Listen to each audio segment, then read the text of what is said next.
Аллах тағаладан сұрамасаңыз да беріп қоятын бір амал бар, айтайын ба? Дәл осы амалды 2026-ға дәптеріңіздің біріншісіне жазып қойыңызшы. Аллах тағала Құранға түсіп, Құранды күн сайын үздіксіз оқыған құлына дейді. Ештеңе сұрамай қойыңыз Аллах тағаланы, ештеңе сұрамай қойыңыз. Просто Құранға түсіңіз, Құран кітаптың бүгін бір бетін оқыңыз, иә? Альхамдулиллах, Аллаху акбар, ля иляха илляллах, субханаллах деп зікір айтуды тоқтатпаңыз. Сөйтіп екінші күн тағы да Құранның бетін ашыңыз. Кеше бір бет оқыдыңыз ғой, бүгін 2 бетке көбейтіңіз. Сөйтіп үшінші күн 3 бетке көбейтіңіз. Төртінші күн 4 бетке көбейтіңіз. Сөйтіп үздіксіз Құранды оқи беріңізші.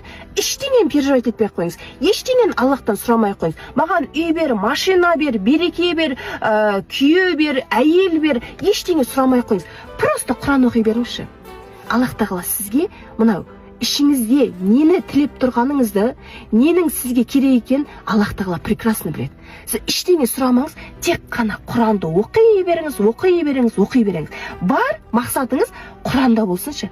Қалған дүниелік мәселеңіздің барлығын не істейді Аллах тағала? Өзі шешіп тастайды.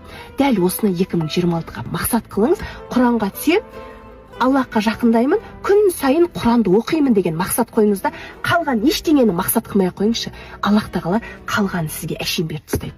Осыны 2026-да жасаңыздар, үлкен мақсат қойыңыздар иншалла.